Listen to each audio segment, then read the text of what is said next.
100% USAP, l'émission de l'Indep consacrée à l'équipe des Sankéors de Perpignan qui évolue en top 14. Aujourd'hui, avec Paul Roch-Bruneton du service des sports, on va faire un focus sur la 23e journée de top 14. Paul Roch, c'est un match primordial pour la survie des Catalans dans l'élite. C'est face à un adversaire direct et qui plus est un grand rival de l'histoire de l'USAP.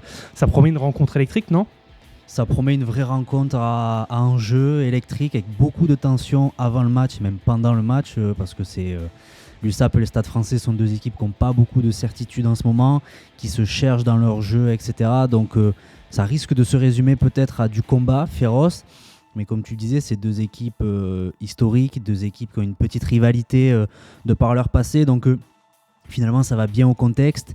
Mais en effet, c'est une rencontre presque à la vie et à la mort parce que les deux équipes sont à égalité. Derrière, Vannes reçoit La Rochelle et il y a seulement un point d'écart. Le perdant peut être dernier samedi soir, quoi. Tout le monde va jouer en même temps. Donc c'est un vrai match de la peur, un vrai match sous tension.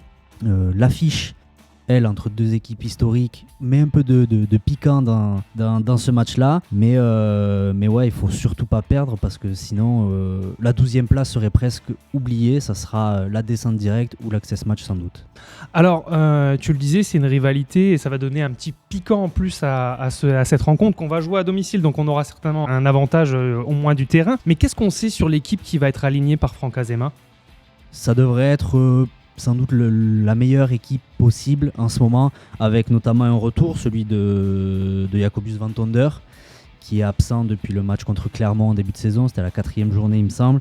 Il devrait revenir en 2e ligne, en 4, à côté de Mathieu Tanguy. C'est un retour qui va faire du bien. Il y a aussi Jake McIntyre qui revient, Aliveretti du Guivalou qui n'était pas là, qui devrait continuer, enchaîner à l'aile. Et Postolo Tulagi aussi toujours là, encore sur le banc pour continuer d'engranger quelques minutes.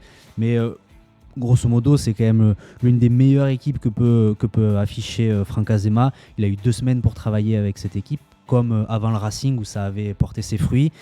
Et voilà, les retours vont faire du bien, la fraîcheur va faire du bien. Et de toute façon, il en faudra contre le Stade Français. Selon toi, quelle est la clé de la victoire de l'USAP et où est-ce que l'équipe doit appuyer pour faire mal ?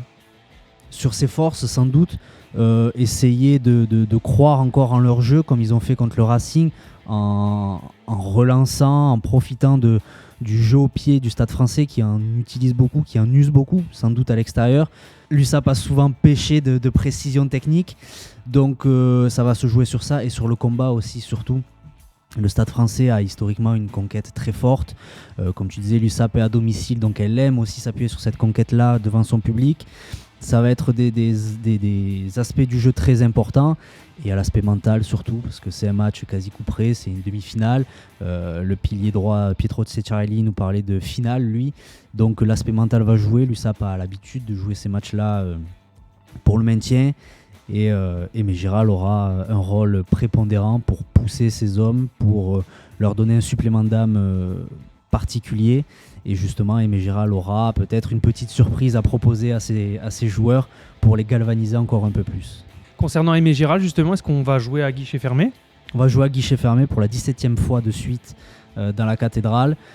Ça va booster et comme je disais, il y a peut-être une petite surprise avec une configuration de tribune qui pourrait être un peu différente. Pour apporter encore plus d'ambiance s'il en fallait, mais apporter ce supplément d'âme nécessaire. Donc il faudra être vigilant aux tribunes, les supporters préparent certainement quelque chose pour galvaniser encore plus, c'est ça ? Sans doute, c'est ça. Très bien, écoute, on en parle en tout cas dimanche dans les pages sport. Exactement. Merci Paul Roch.